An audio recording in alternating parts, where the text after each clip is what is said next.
ഒരു ദ്വീപ്, അവിടെ വീൽ ചെയറിൽ കഴിയുന്ന ഒരച്ഛൻ, അയാളുടെ ക്രിമിനൽ മൈൻഡുള്ള അല്പം സൈക്കോ ആയ ഒരു മകൻ, ഇവരുടെ കീഴിൽ അടിമകളെ പോലെ കഴിയുന്ന ഒരു കൂട്ടം ജനങ്ങൾ. ഈ ജനങ്ങളിലെ ആണുങ്ങളെ ഇവർ അവരുടെ ആവശ്യങ്ങൾക്ക് വേണ്ടി ഉപയോഗിക്കുന്നുണ്ട്. അതിനുവേണ്ടി അവരെ ദ്വീപിൽ നിന്നും പുറത്തേക്ക് കൊണ്ടുപോകുന്നു. പക്ഷേ ഈ സമയത്തെല്ലാം ഇവരുടെ ഭാര്യമാർക്ക്, ആ സ്ത്രീകൾക്ക് ആ ദ്വീപിൽ തന്നെ കഴിയേണ്ടി വരുന്നു. ഇവരെല്ലാവരും എന്തെങ്കിലും ഇവരെ രക്ഷിക്കാൻ ഒരു രക്ഷകൻ വരും എന്ന പ്രതീക്ഷയിലാണ് അവിടെ ഇതെല്ലാം സഹിച്ച് കഴിയുന്നത്. പിന്നീട് ഇവർ കാത്തിരുന്ന പോലെ ആ രക്ഷകൻ വരുന്നു. ഇന്ത്യയിൽ നിന്നാണ് ആ ദ്വീപിലേക്ക് ഈ രക്ഷകൻ വരുന്നത്. പക്ഷേ രക്ഷകൻ വരുന്നത് ഈ ഒരു ദ്വീപിലെ ജനതയെ രക്ഷിക്കാൻ വേണ്ടിയൊന്നുമല്ല. അയാൾക്ക് പ്രിയപ്പെട്ട ഒരാൾ ഈ ദ്വീപിലുണ്ട്, അയാളെ തിരിച്ചു കൊണ്ടുപോകാൻ വേണ്ടിയാണ് ഈ രക്ഷകൻ വരുന്നത്. പക്ഷെ പിന്നീട് അയാൾ ഇവർ കാത്തിരുന്ന പോലെ ഇവരൊരു രക്ഷകനായി മാറുന്നു. ഇതാണ് കിങ്ഡം എന്ന സിനിമയുടെ ബേസിക് പ്ലോട്ട്. ഇത് തന്നെയായിരുന്നു റെട്രോ എന്ന സിനിമയുടെയും ബേസിക് പ്ലോട്ട്. പക്ഷേ റെട്രോയെ കൊണ്ട് കഴിയാഞ്ഞത് കിങ്ഡം എന്ന സിനിമയ്ക്ക് സാധിക്കുന്നുണ്ട്. കിങ്ഡം എന്ന സിനിമ ഇറങ്ങിയപ്പോൾ ഞാൻ ആദ്യം കാണുന്നത് ഒരു നെഗറ്റീവ് റിവ്യൂ ആണ്. പിന്നീട് ചില മിക്സഡ് റിവ്യൂസ് കണ്ടു. സോ ഇത്തരത്തിലുള്ള റിവ്യൂ ആയതുകൊണ്ട് റിസ്ക് എടുക്കേണ്ട എന്ന് കരുതി. പക്ഷേ പിന്നീട് വൈഫിൻ്റെ നിർബന്ധം കൊണ്ട് ഈ സിനിമ തിയേറ്ററിൽ പോയി കണ്ടു. പക്ഷേ കണ്ടു കഴിഞ്ഞപ്പോൾ കിങ്ഡം എന്ന സിനിമ ഇങ്ങനെ നെഗറ്റീവ് പറയേണ്ട ഒരു സിനിമയായിട്ട് തോന്നുന്നില്ല. പക്ഷേ ഇതിന് മിക്സഡ് റിവ്യൂസ് വരാനും കൃത്യമായ കാരണങ്ങളുണ്ട്. സോ കിങ്ഡം എന്ന സിനിമയെക്കുറിച്ചുള്ള എൻ്റെ ഒപ്പീനിയൻ ഞാൻ പറയാം. ഞാനൊന്ന് പറഞ്ഞോട്ടെ.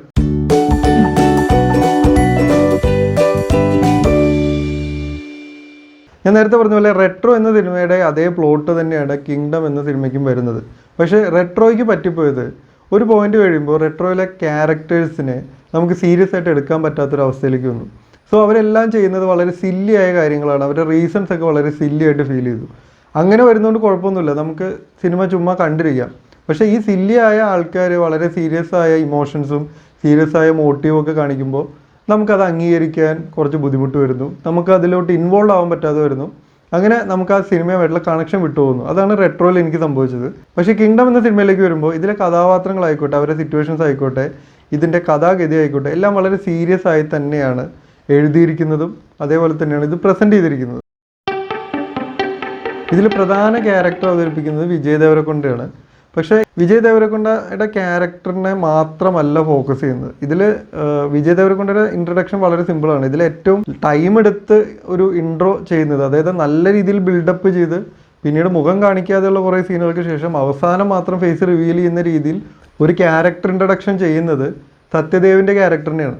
സത്യദേവ് എന്ന ആക്ടർ നമ്മുടെ മഹേഷിൻ്റെ പ്രതികാരം തെലുങ്കിൽ ചെയ്തപ്പോൾ അതിൽ നായകനായി അഭിനയിച്ച ആളാണ്. പക്ഷേ ആ സിനിമയിൽ സത്യദേവനെ കാണുമ്പോൾ ഇയാൾക്ക് തിരിച്ചടിച്ച് ജയിക്കാൻ പറ്റുമോ എന്നൊക്കെ നമുക്ക് തോന്നും, അയാളുടെ ബോഡി ലാംഗ്വേജും ആറ്റിറ്റ്യൂഡൊക്കെ കാണുമ്പോൾ. പക്ഷേ ഈ സിനിമയിൽ സത്യദേവനെ കാണുമ്പോൾ സത്യദേവൻ്റെ ഒരു ഉയരവും സൈസും അയാളുടെ ആറ്റിറ്റ്യൂഡൊക്കെ വെച്ചിട്ട് മഹേഷിൻ്റെ പ്രതികാരമൊന്നും ഒരു പ്രതികാരമേ അല്ലായിരുന്നു എന്ന് നമുക്കിപ്പോൾ തോന്നും. പക്ഷേ അത് അയാളുടെ കൺവിക്ഷനാണ്. അയാളുടെ ആ ഫിസിക്ക് വെച്ചിട്ടും ആൾ വീക്കായിട്ട് പെർഫോം ചെയ്തുകൊണ്ടാണ് അതിൻ്റെ തെലുങ്ക് വേർഷനിൽ ആൾക്ക് നന്നായി പെർഫോം ചെയ്യാൻ പറ്റിയത്. ഇവിടെ ഈ ഫിസിക്ക് നല്ല രീതിയിൽ ഉപയോഗിക്കുന്ന ഒരു ക്യാരക്ടറായിട്ടാണ് സത്യദേവിൻ്റെ ക്യാരക്ടർ വരുന്നത്. പിന്നെ ഈ സിനിമയിലെ പ്രധാനപ്പെട്ട ഒരു ക്യാരക്ടർ ചെയ്തിരിക്കുന്നത് മനീഷ് ചൗധരി എന്ന് പറയുന്ന ആക്ടറാണ്. അദ്ദേഹത്തിൻ്റെ പല ഹിന്ദി സിനിമകളൊക്കെ കണ്ടിട്ടുണ്ടാവും.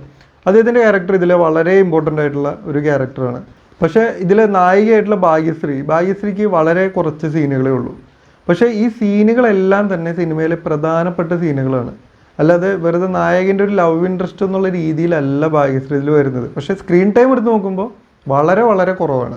ഇതിലെ എല്ലാ ക്യാരക്ടേഴ്സിൻ്റെയും പെർഫോമൻസും അവർക്കുള്ള ഇമ്പോർട്ടൻസ് ഒക്കെ വളരെ നല്ല രീതിയിൽ തന്നെ ചെയ്തിട്ടുണ്ട്. സോ ക്യാരക്ടർ പെർഫോമൻസ് ഒക്കെ സിനിമയിൽ വളരെ നന്നായിട്ട് വന്നിട്ടുണ്ട്. പിന്നെ ഇതിൽ വളരെ നന്നായി വന്നിട്ടുള്ളൊരു കാര്യം വിഷ്വൽസാണ്.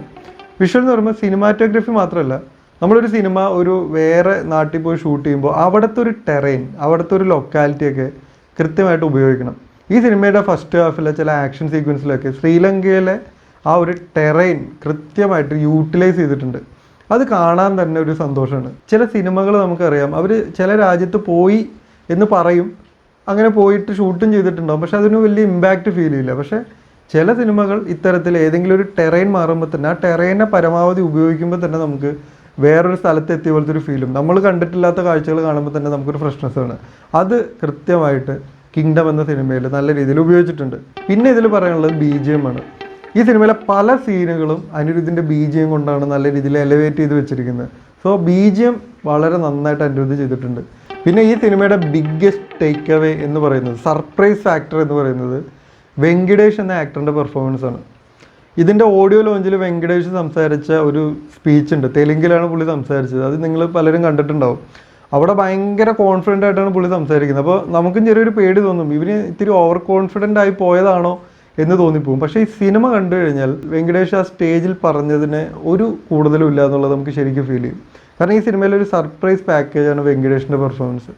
സെക്കൻഡ് ഹാഫിലൊക്കെ ഒരു എൻറ്റയർ എപ്പിസോഡ് വെങ്കടേഷ് സ്കോർ ചെയ്യുന്ന ഒരു ഏരിയ ഉണ്ട്. അവിടെ ആളാണ് ഡോമിനേറ്റ് ചെയ്യുന്നത്. ബാക്കി ആ സിനിമയിലെ ബാക്കി എല്ലാ ആക്ടേഴ്സും ആ സീനിലുണ്ട്. പക്ഷെ അവിടെ ആ ഒരു എൻറ്റയർ സീക്വൻസിൽ വെങ്കടേഷാണ് ഡോമിനേറ്റ് ചെയ്യുന്നത്. അവിടെ ശരിക്കും ഞെട്ടിക്കും, ഇത് ആരാണ് ഇവൻ എന്നുള്ളത് ആ സിനിമ കാണുന്ന ആരും ചോദിച്ചു പോകും. അങ്ങനെയുള്ള സീക്വൻസും അങ്ങനെയുള്ള പെർഫോമൻസും ഈ സിനിമയിൽ വെങ്കടേഷ് കൊടുത്തിട്ടുണ്ട്. സോ റെട്രോയുടെ ആ ഒരു പ്ലോട്ടിനെ വളരെ നന്നായിട്ട് പ്രസൻറ്റ് ചെയ്തു. ആക്ടേഴ്സിൻ്റെ പെർഫോമൻസ് നന്നായിട്ടുണ്ട്, വിഷ്വൽസ് നന്നായിട്ടുണ്ട്, BGM നന്നായിട്ടുണ്ട്. പക്ഷേ പിന്നെ എന്തുകൊണ്ട് ഈ സിനിമയ്ക്ക് ഒരു മിക്സഡ് റിവ്യൂ അല്ലെങ്കിൽ നെഗറ്റീവ് റിവ്യൂ ഒന്നും? അതിന് കാരണം ഈ സിനിമയുടെ ഫസ്റ്റ് ഹാഫ് എന്ന് പറയുന്നത് ഭയങ്കര ഇവൻറ്റ്ഫുള്ളാണ്. ഇന്ത്യയിൽ നടക്കുന്ന കുറേ കാര്യങ്ങളുണ്ട്, ഇവരുടെ ഫ്ലാഷ് ബാക്ക് ഉണ്ട്, ദേവരക്കൊണ്ടയുടെ ക്യാരക്ടറിൻ്റെ ഫ്ലാഷ് ബാക്ക് ഉണ്ട്. പിന്നെ ഇന്ത്യയിൽ നിന്നും ശ്രീലങ്കയിലേക്ക് പോകുന്നതിന് മുമ്പുള്ള കുറച്ച് പോർഷൻസ് ഉണ്ട്. ദെൻ ഇവൻ ശ്രീലങ്കയിൽ എത്തിയതിന് ശേഷം സത്യദേവൻ്റെ ക്യാരക്ടറിനെ കാണിക്കുന്ന അതിൻ്റെ ഒരു വലിയൊരു ബിൽഡപ്പാണ്. ഒരുപാട് ബിൽഡപ്പിന് ശേഷമാണ് സത്യദേവൻ്റെ ഇൻട്രഡക്ഷൻ. പിന്നെ വിജയ് ദേവരക്കൊണ്ടയുടെ ക്യാരക്ടർ ആ ഒരു വേൾഡിലേക്ക് ഇറങ്ങി അവിടെ അയാൾ ചെയ്യുന്ന കുറേ കാര്യങ്ങളുണ്ട്. അങ്ങനെ ഒരുപാട് ഇവൻറ്റുകൾ ഫസ്റ്റ് ഹാഫിൽ സംഭവിക്കുന്നുണ്ട്. സെക്കൻഡ് ഹാഫിലേക്ക് വരുമ്പോൾ നായകന് കിട്ടുന്ന തിരിച്ചടികളാണ് സെക്കൻഡ് ഹാഫിൽ കൂടുതലും. പിന്നെ ചെറിയ ചെറിയ ചില ട്വിസ്റ്റുകളും ചില റിവീലിങ്ങും ഒക്കെ ചില ആക്ടേഴ്സ് ത്രൂ ചെയ്യുന്നുണ്ട്. പക്ഷേ ഫസ്റ്റ് ഹാഫിനെ അത്രയും ഒരു ഹൈയിൽ കൊണ്ട് നിർത്തിയതുകൊണ്ട് സെക്കൻഡ് ഹാഫിൽ നമ്മൾ അതിൻ്റെ അപ്പുറത്തുള്ള കാര്യങ്ങൾ പ്രതീക്ഷിക്കുമ്പോൾ അവിടെ നായകൻ്റെ തിരിച്ചടികളാണ്. പടം കുറച്ച് ഡൗൺ ആവുകയാണ് അവിടെ ചെയ്യുന്നത്. പിന്നെ ടുവാർഡ്സ് ദ എൻഡ് ആക്ഷനിനെ മാത്രം ഡിപ്പെൻഡ് ചെയ്യുന്ന ഒരു ക്ലൈമാക്സ് ആണ് ഈ സിനിമയ്ക്കുള്ളത്. പക്ക ആക്ഷനാണ്, അല്ലാതെ അവിടെ വേറെ ട്വിസ്റ്റോ വേറെ എന്തെങ്കിലും ഒരു മൊമെൻറ്റോ ഇല്ല. പക്ഷേ ആ ഒരു ആക്ഷൻ സീക്വൻസിന് ഒരു ഹൈ തരാൻ പറ്റിയില്ല. ഇതിൽ ആക്ഷൻ കൊറിയോഗ്രാഫിയുടെ പ്രോബ്ലം അതാണ്. മോശമെന്ന് പറയാനില്ല, പക്ഷേ എന്ന് വെച്ച് വൻ ഹൈ തരുന്ന ഒന്നുമല്ല. സോ ആ ഒരു ക്ലൈമാക്സ് പോർഷൻ്റെ ആ ഒരു ലീഡ് വളരെ ഇമോഷണലി നന്നായിരുന്നു, ഹീറോയ്ക്കായിരുന്നു. പക്ഷേ ക്ലൈമാക്സ് ആക്ഷൻ സീക്വൻസിന് കുറച്ചുകൂടി ഒരു ഹൈ തരാൻ പറ്റിയിരുന്നെങ്കിൽ ഈ സിനിമയ്ക്ക് കുറച്ചുകൂടെ പോസിറ്റീവായിട്ടുള്ള റെസ്പോൺസ് വരുമായിരുന്നു. സോ അതുകൊണ്ട് തന്നെയാണ് ആൾക്കാർ ഇതിനൊരു മിക്സഡ് അല്ലെങ്കിൽ ഒരു ആവറേജ് എന്നുള്ള റെസ്പോൺസ് കൊടുക്കാൻ കാരണം ഫസ്റ്റ് ഹാഫ് നമ്മൾ അത്ര എൻജോയ് ചെയ്ത് കണ്ടിട്ട് സെക്കൻഡ് ഹാഫ് ഒന്ന് ഡൗൺ ആകുമ്പോൾ ആരെങ്കിലും സിനിമ കണ്ടു കഴിയുമ്പോൾ കുഴപ്പമില്ല എന്നൊരു അഭിപ്രായം പറയുള്ളൂ. ഈ സിനിമ അവസാനിക്കുന്നത് സെക്കൻഡ് പാർട്ടിലേക്കുള്ള ഒരു ലീഡ് തന്നിട്ടാണ്. അപ്പോൾ ചെറിയ ലീഡൊന്നുമല്ല, ഈ സിനിമയിലെ നായകന് അടുത്ത ഭാഗത്ത് എന്തൊക്കെ ചെയ്യാനുണ്ട്, അത് ചെയ്യാൻ എന്തൊക്കെയാണ് അവൻ്റെ മുന്നിലുള്ള പ്രശ്നങ്ങൾ, പിന്നെ ഓൾറെഡി ഇവൻ പാസ്റ്റ് മറച്ചിട്ടാണ് വന്നത്, അതിൻ്റെ ഒരു റിസ്ക്, ഇത്തരം അവനുള്ള പ്രശ്നങ്ങളും അവൻ്റെ ലക്ഷ്യങ്ങളും എല്ലാം വലിയൊരു വോയിസ് ഓവറിലൂടെ നമുക്ക് പറഞ്ഞു തന്നിട്ടാണ് ഈ സിനിമ അവസാനിക്കുന്നത്. സോ നിങ്ങളൊരു ക്രൈം ഡ്രാമ അല്ലെങ്കിൽ ഒരു ആക്ഷൻ ത്രില്ലറൊക്കെ എൻജോയ് ചെയ്യുന്ന ആൾക്കാരാണെങ്കിൽ നിങ്ങൾ എന്തായാലും ഈ സിനിമ തിയേറ്ററിൽ തന്നെ പോയി കാണുക. ശ്രീലങ്കയുടെ നല്ല കിടിലൻ വിഷ്വൽസും പിന്നെ അത്യാവശ്യം തരക്കേടില്ലാത്ത കുറച്ച് ആക്ഷൻ സീക്വൻസുകളും കുറച്ച് ഹൈ മൊമെൻറ്റുകളൊക്കെയുള്ള കുഴപ്പമില്ലാത്തൊരു സിനിമ തന്നെയാണ് കിങ്ഡം എന്നാണ് എൻ്റെ അഭിപ്രായം. കിങ്ഡം എന്ന സിനിമ കണ്ടവരുണ്ടെങ്കിൽ നിങ്ങളുടെ അഭിപ്രായം ഒന്ന് കമൻറ്റ് ചെയ്യൂ. അടുത്ത എപ്പിസോഡിൽ മറ്റൊരു കാര്യം പറയാൻ വേണ്ടി വരാം. Thank you for watching.